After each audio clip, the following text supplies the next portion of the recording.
اپنی زندگی کا واقعہ سناتا ہوں کہ انجینئرنگ کی تعلیم مکمل کرنے کے بعد 4 مہینے ہماری یہ خانقاہ ہے مسکین پر شریف، میں وہاں پر جا کر رہا کہ تاکہ یکسوئی کے ساتھ ذکر اذکار کریں گے اور اللہ اللہ کریں گے. تو پورے دن میں 9 گھنٹے مراقبہ کرنے کا معمول تھا اس وقت.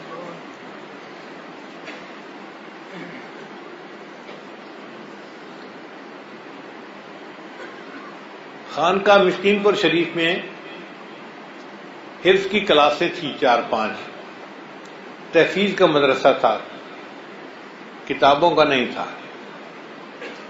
اب بچے مسجد میں بیٹھ کے قرآن مجید کی تلاوت کرتے تھے اور ہم چونکہ وہاں رہتے تھے تو ہم بچوں کا قرآن پاک سنتے رہتے تھے.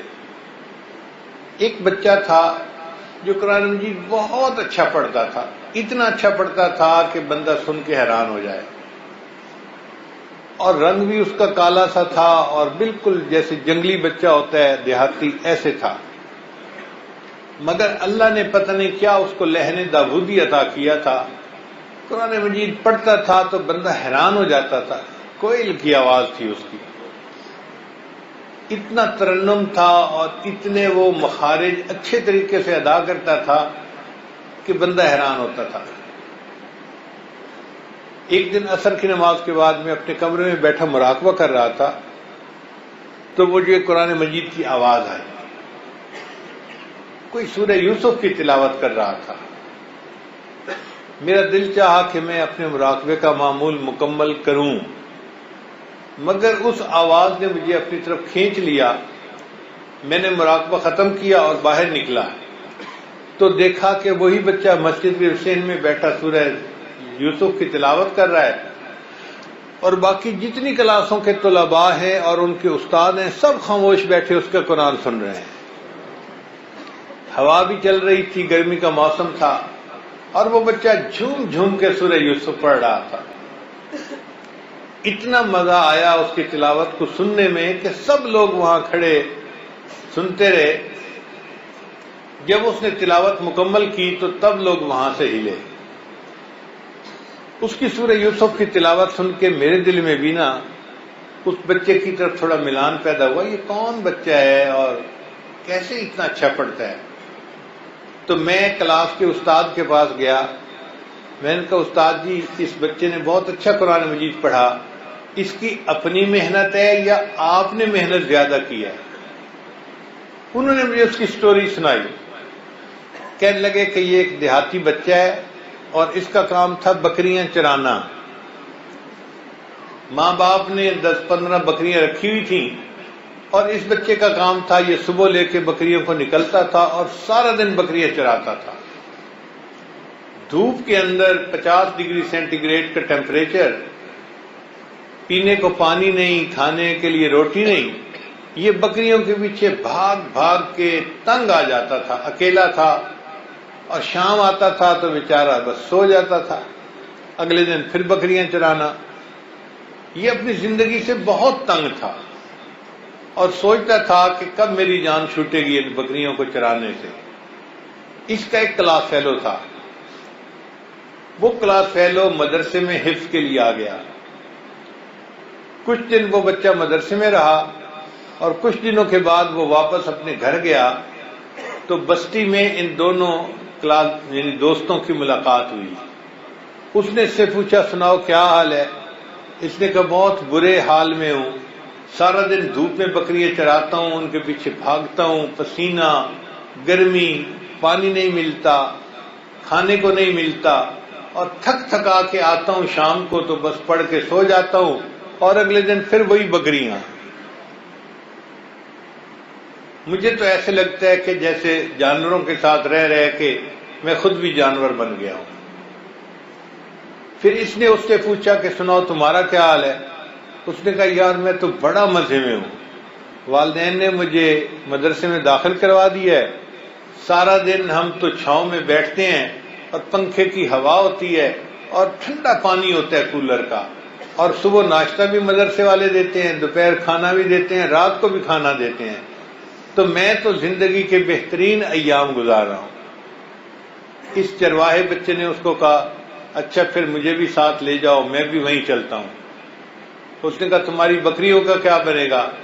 کہنے لگا پیچھے گھر والے کوئی نہ کوئی بندوبست کر لیں گے یا کسی کے ساتھ شیئر پر اپنی بکریاں چرانے کا انتظام کر لیں گے، میری جان چھوٹ جائے گی۔ وہ بچہ اپنے گھر سے بھاگ کر اس بچے کے ساتھ مدرسے میں آ گیا۔ جو بچہ اس کو لے کے آیا اس نے کہا استاد جی یہ بچہ میرے بستی کا ہے اور حفظ کے لیے والدین بھیجنا چاہتے تھے مگر وہ آ نہیں سکے، انہوں نے میرے ذمہ لگایا کہ میں اس کو داخل کروا دوں۔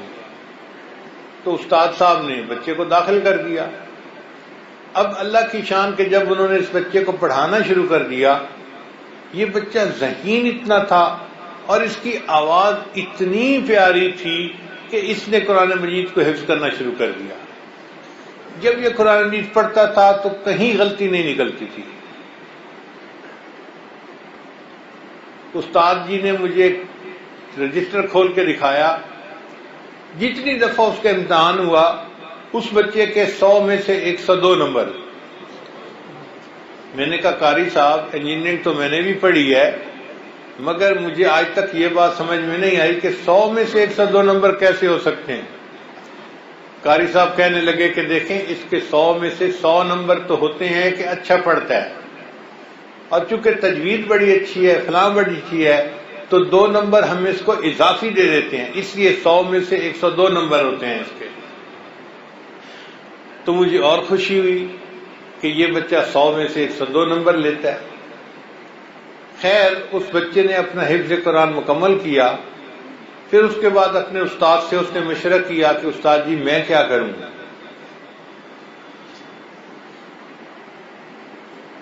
استاد نے مشورہ دیا کہ ملتان میں قاسم العلوم مدرسہ ہے، وہاں جاؤ اور علم حاصل کرو۔ اس وقت تک اس کے والدین کو بھی پتہ چل چکا تھا کہ ہمارا بچہ مدرسے میں ہے اور حافظ بن گیا ہے۔ جب انہوں نے بھی بچے کی تلاوت سنی تو ان کا بھی دل چاہا کہ بچہ عالم بن جائے تو اچھا ہے، اجازت دے دی۔ یہ بچہ ملتان آ گیا، وہاں پر اس نے دور حدیث تک کی کتابیں بھی پڑھ لی، پھر وہیں پر ایک مسجد میں اس نے امامت شروع کر دی۔ اب اللہ کی شان دیکھیے قرآن مجید بندے کو کیسے عزتیں دیتا ہے کہ ملتان کی ایک مسجد تھی جس مسجد کمیٹی نے فیصلہ کیا کہ ہم رمضان شریف میں قرات کانفرنس کروائیں گے اور جو فرسٹ آئے گا اس کو ہم عمرے کی ٹکٹ انعام میں دیں گے۔ بہت سارے قاری حضرات نے اس میں حصہ لیا اور اس میں اس نوجوان نے بھی حصہ لیا۔ اب جج کے طور پر ایک عرب کے شیخ آئے ہوئے تھے، سعودی عرب کے، ان کو انہوں نے دعوت دی کہ آپ آئیں اور فیصلہ کریں کہ کون بچہ فرسٹ آیا۔ چنانچہ اس عرب شیخ نے آ کے سب کی تلاوت سنی، اس بچے نے بھی تلاوت کی۔ اب یہ حضر میں اتنا اچھا پڑھتا تھا، اتنا اچھا پڑھتا تھا کہ بندہ سن کے حیران۔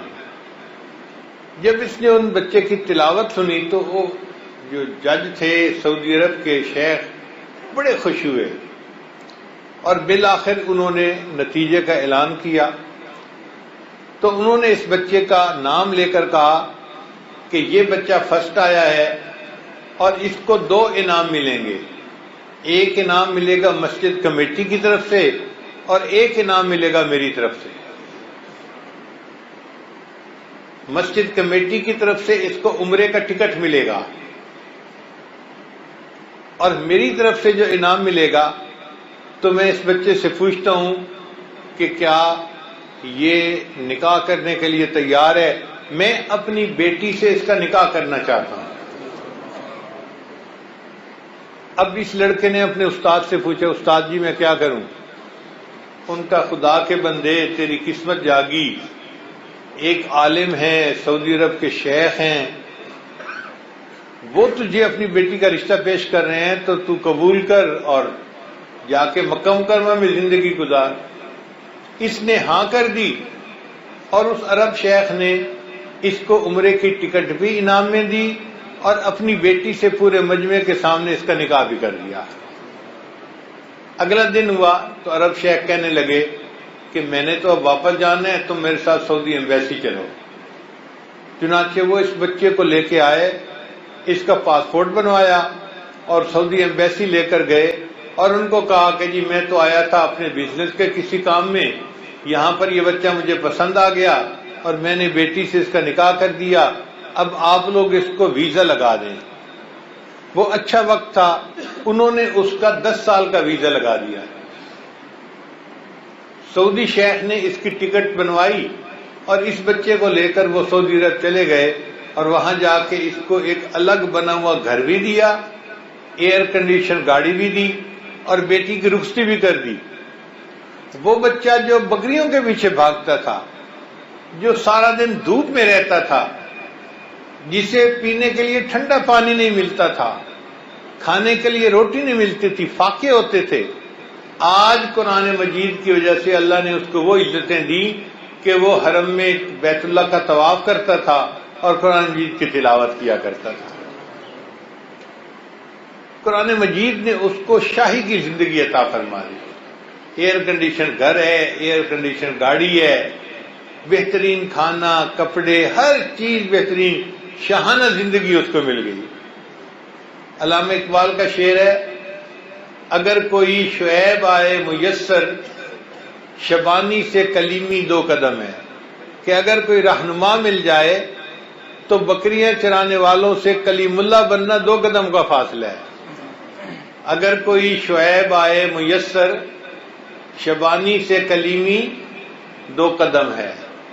اب مجھے سمجھ میں یوں بات آتی ہے کہ اس شعر کو یوں پڑھنا چاہیے، اگر عشق قرآن آئے میسر، اگر عشق قرآن آئے میسر، شبانی سے تو شاہی 2 قدم ہے۔